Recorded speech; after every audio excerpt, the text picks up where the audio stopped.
તો સ્વામિનારાયણ ગુરુકુળના સાધુના બફાટનો મામલો, જેમાં દ્વારકાધીશ માટે કરાયેલા નિવેદન બાદ લોકોમાં ભારે રોષની લાગણી જોવા મળી રહી છે।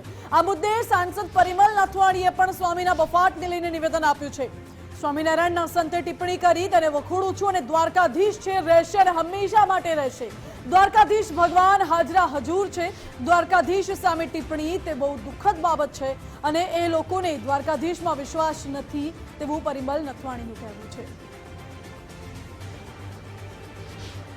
અને સ્વામિનારાયણ મંદિરના કોઈ સંતે જે ટિપ્પણી કરી છે એને હું વખોડી નાખું છું અને આ વારંવાર દ્વારકાધીશ છે, રહેશે અને હંમેશ રહેશે અને એમની સામે કોઈ બીજું સ્થાન છે નહીં। પર્વ ભગવાન છે અને અખંડ છે। તો જ્યારે કોઈ બીજા લોકો બોલે, કોઈ સંત બોલે, એનો કોઈ અર્થ નથી। દ્વારકાધીશ એકદમ હાજરા હજૂર છે અને એ સામે જે ટિપ્પણી કરવામાં આવે છે એ બહુ જ દુઃખ થાય એવી વાત છે અને આપણે એને વખોડીએ છીએ।